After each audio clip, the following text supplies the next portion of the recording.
Ladies and gents, one Bruce's reaction, and this is Killdozer, how a man made his own tank. Damn, really? Tales from the bottle. This is by the channel Qxir. A man made his own tank? How the hell did he do that? Making tank is not a joke. He must be some kind of a mechanical or some kind of engineer like that. Yeah. Qxir is a great channel. I reacted long ago a video on how I think in World War I or World War II, you know, somebody was on meth or something, crystal meth or something, a soldier. And he lost his, basically, he was just way too much on drugs, so he didn't realize how long of a distance he traveled, and all the things he did was just ridiculous. That was an awesome video. And also, you know, reacted to a video just a few days ago about how FBI killed a woman. It's just, that was just effed up. This is going to be similar like that, so I guess we'll see. Alright, remember people, if you like my reaction, don't forget to like and subscribe. Check out the reaction, there's a link in the description. Check out the Cosmo playlist, like, you know, all is Akashi production, internet story, and real life lore, Qxir in a nutshell, internet story, and things like that. Yeah, and yeah, let's watch this one. In 2004, a man would go on a rampage in Granby, Colorado in a strange armored vehicle. What? Which would later become known as the Killdozer. Great name, by the way. I think I'm going to give the same title to my little Nissan. Beep beep. Despite continued attempts, police were unable to stop him, and the town was completely at his mercy. Why? Why would anybody Look at do that. such a thing? Where did he get this contraption? Whatever happened to Damn. him? His name was Marvin Heemeyer, and he's become somewhat of a hero in some people's eyes. A reasonable man, driven to do unreasonable things. Which is just like me, when the person walking in front of me is too slow and takes up the whole path, and Jesus fucking Christ, you fat fuck, get out of my way. Marvin Heemeyer moved to Colorado sometime in the 90s or earlier, which was somewhat strange as he was in his 40s.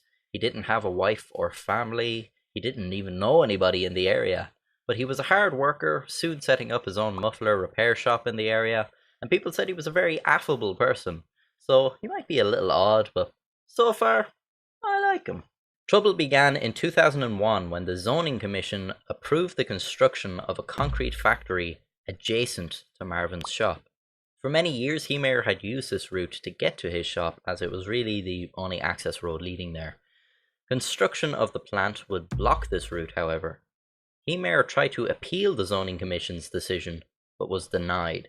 He tried to petition the city with neighbours and friends, but was once again unsuccessful. The concrete plant was going to be built. So Marvin said, alright, you win. I'll just have to find another way to my shop. He petitioned to construct a new access road, and he even bought all the heavy machinery so he could just do it all himself.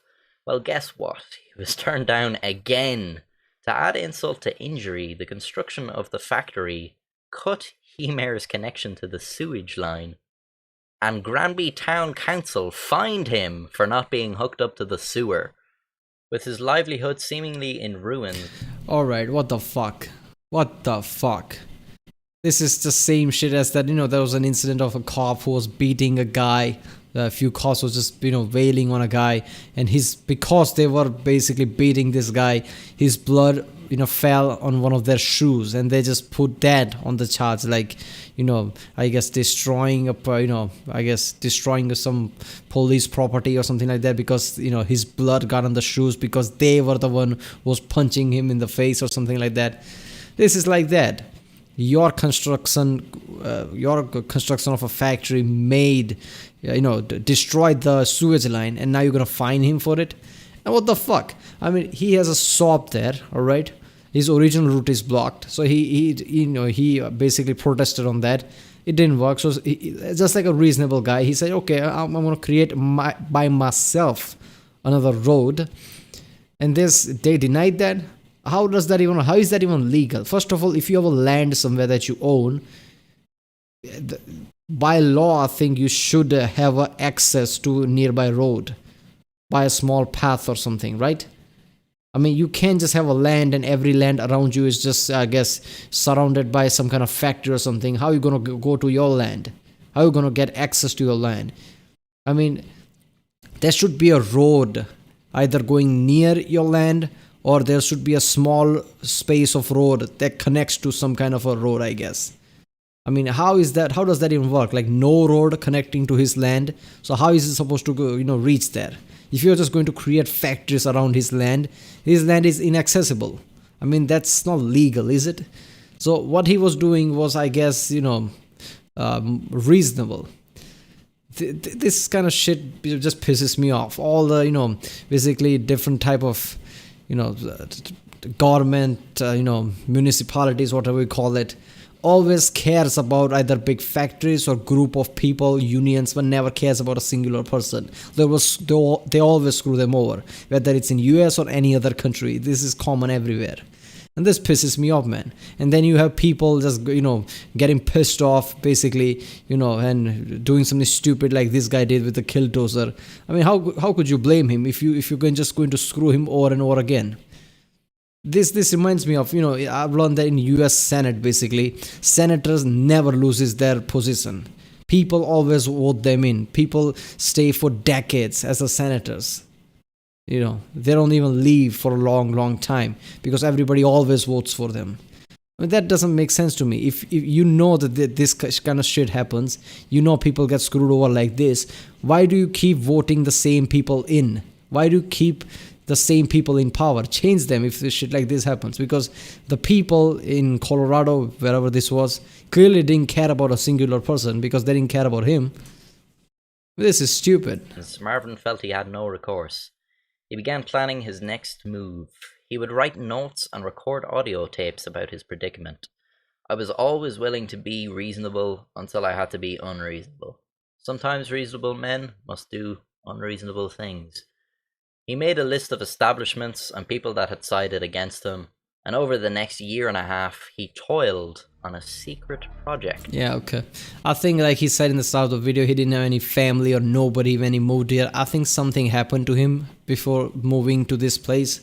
So his mind was already, not at the place. I think he already went through tragedies or something like that. And then he tried to be reasonable, then people screwed him over, so he just lost his mind here. I mean, you can't blame him for that.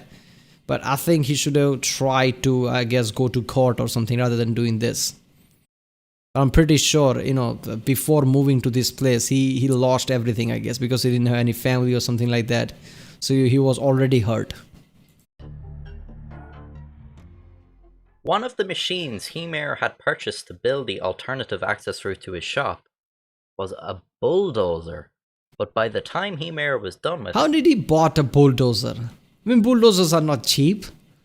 So if you can, buy a bulldozer, why not just sell your land and shop and just, I guess, buy it somewhere else? I mean, you already have money. You bought a bulldozer, not rented. You bought a bulldozer. I mean, you had money, I guess. it was a veritable tank.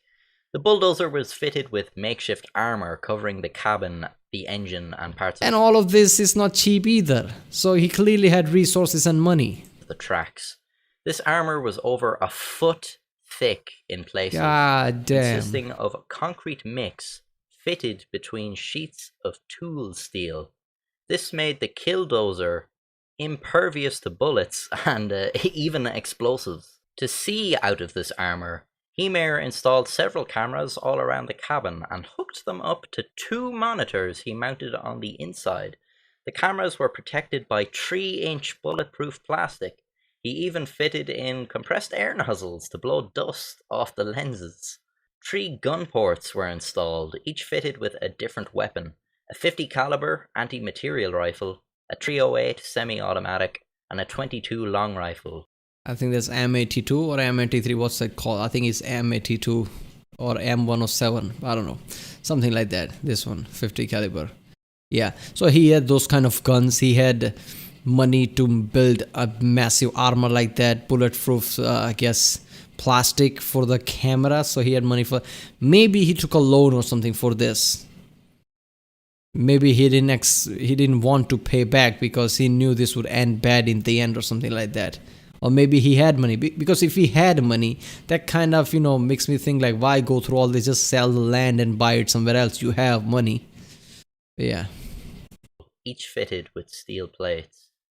Heemeyer even installed onboard fans and an air conditioner to keep the driver cool under all the armor. But there was one problem. The armor was completely sealed tight and lowered onto the bulldozer via a crane. That meant, once the driver got in, he wasn't coming back out. Now that's an extremely impressive thing to build. One time I tried to put the... Wait a minute, so how did he get in and then operated the crane to put it down? So clearly he had help. Somebody helped him doing that.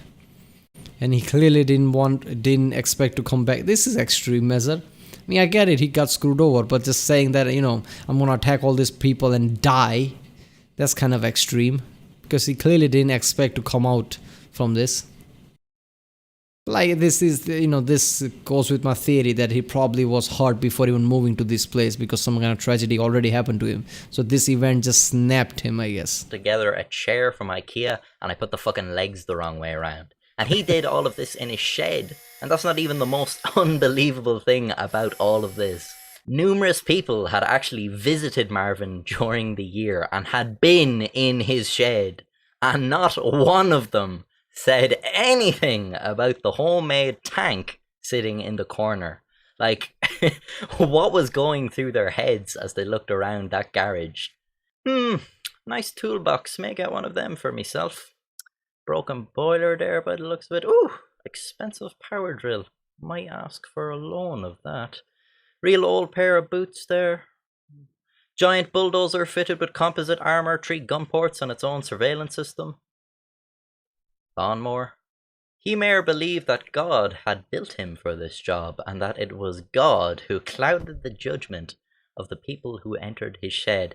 Now, I like Marvin, but I think I'm going to have to take issue with the notion that God approved of him. I mean, come on, people just thought that he's, how those people who are inventive, who just, make things like, I don't know, trying to make some weird things. So people just thought that he's just experimenting with things. They didn't probably thought that, first of all, gun ports won't build gun ports. There wouldn't be any guns attached to it because he didn't mount it yet, probably. So people would have just thought that those are just windows. So people just thought, maybe he's trying to create armored bulldozer for safety concerns or something. I don't know. People would have thought, nobody would think that he's just going to create a tank and basically try to kill everybody. Planning a fucking rampage. Like, it seems like a lot of effort on God's part to cloud the judgment of every single person that walked into the shed, instead of just making you see sense. Like, which one of those two things seems like the more logical option? Then again, all of this really happened, so what do I know? On June the 4th, 2004, Marvin lowered the armor onto the Killdozer cabin one last time, sealing himself inside. He began his rampage by tearing through the wall of his muffler shop and then the concrete plant, before making his way into town. For 2 hours, he terrorized the town of Granby. He destroyed the town hall, the office of a local newspaper that editorialized against him, the home of a judge, and many others. Every building he destroyed was owned by somebody that had previously... So basically, council is against you, judge is against you, even the newspaper is against you, unjustifiably. I mean, this is why people are paranoid. Like, whole system is against you. This is what it's called, whole system. Judge, council, and even the newspaper is unjustifiably against you. I mean, how the fuck none of them just see, like, this guy is talking sense, like, his shop is there, he need a road. How is he going to go to his shop? I mean, why nobody tried to be reasonable at all? What did they expect him to do? Just shut off his shop and kill himself? I mean... wronged him. In all, he smashed up 13 buildings, causing about $7 million worth in damages.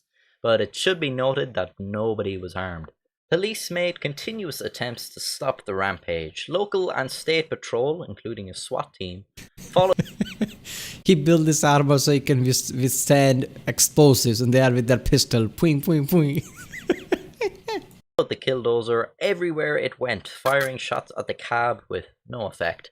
They then tried to take out the cameras, which again failed as they had the bulletproof shielding. They climbed aboard, trying to figure out a way to put a bullet inside the beast. A flashbang grenade was even dropped in the exhaust pipe, but nothing they could do could stop it. They even brought out a wheel tractor scraper to fight the Should have put smoke grenade in it. He could have flushed him out. I don't know. Could have maybe make him unconscious or something rather than flash grenade. machine, but the Killdozer has just pushed it aside. At this point, It's a police dozer. were Of running course out it of did. ideas. The governor of Colorado, Bill Owens, was considering authorizing the National Guard to bring in an Apache attack helicopter Damn. and blast the Killdozer Bit with extreme. Hellfire missiles, which is a fairly serious escalation. Feels a bit like we're skipping some steps here. Yeah. Sometimes I can't get the ring off my fat finger, but I don't immediately break out the hacksaw. This was a I'm pretty sure there's lots of things you can do, like wait him out. I don't know, try to block him. I don't know, there's a many Apache helicopter with Hellfire missiles. Damn, that's just military grade right there. eventually decided against due to the fact that firing missiles on a US town probably isn't a good idea. Yeah. That the damage done would be significantly greater than anything Heemeyer could have hoped to achieve. I mean, yeah, it's a Hellfire missile. It's gonna create a massive damage around it. Heemeyer was destroying a hardware store when he encountered a problem. Killdozer's radiator had been damaged somehow, and the engine was leaking. Another problem, a thread had dropped into the hardware store's basement, meaning he was stuck. The engine failed, and SWAT soon surrounded the machine. After about a minute, they heard a single gunshot from inside the cab. Then the Killdozer fell silent. Yeah. Police first used explosives to remove the armor, but after 3 failed attempts, they used an oxyacetylene cutting torch and managed to get in. Inside, they found the body of Marvin Heemeyer. He had shot himself in the head with a handgun. In 2005, it was announced that the Killdozer would be taken apart for scrap metal. I'm sorry, this just pisses me off. A guy just wanted to run a muffler shop and wanted a road to go to his shop. I mean, I get it. This is a bit extreme. I mean, he shouldn't have done this. He should have, pursue more, I guess, justice system like courts, I guess Supreme Courts even if need be, rather than doing all this. But I mean, you don't know what guy's been through. I mean, people's psychology, you have to take that into account. Even our justice system says, like, you have to take into people's psychology into account. You shouldn't have done this to begin with. I mean, you should have, he was trying to be reasonable there. I mean, he bought a bulldozer so he himself could create a road. He just wanted a permission. I mean, what more reasonable a guy can get? I wouldn't be that reasonable. I'll just be like, screw that. I mean, you build a road for me. It's my plot. You just build a fucking factory there. How am I supposed to go to my plot? It's your responsibility. You're the city council or whatever. But the guy bought a bulldozer so he could himself create a road. Each individual piece being sent to a different scrapyard to prevent admirers from taking souvenirs. And thus ends the tale of the Killdozer. Hey everybody, I hope you like I like that last animation. This is just like, he's sitting there like he took some kind of still photo or something. of the Killdozer. Before he went to the rampage, he just took a photo of himself and, Qxir is showing us photo or something with, all this bulldozer and the armor on there and he's just looking at the camera. I like this animation. Hey everybody, I hope you liked the video. If you did, then you know what to do. I just wanted to talk about the channel for a little bit. So recently we hit 1,000 views on a single video, and I think we're coming up to 5,000 views total across the channel. What? In 2018, March 2018, he was very small of a YouTuber, huh? Very small creator. He hit 1,000 views, that's it. And look at him now, 500,000 subscriber with 4.5 million views on this video. I mean, yeah, he's a great YouTuber, I guess, great content creator. I hope he gets even bigger than here, goes to 1 million subscribers and more. Because I like this. I like his animation. I like his style. It's great. Alright, people, that was Killdozer. And, I guess subscribe to Qxir, man. This is really good channel. I mean, I never got too much recommendation for this channel before. Once a guy told me to react to this channel about, like I said, about that meth video from World War times. Nobody ever did. I reacted to that video. Nobody watched that reaction too much, but so that gave me the feeling like Qxir was not as famous as some other channel, but I still like this channel, so I still reacted to it.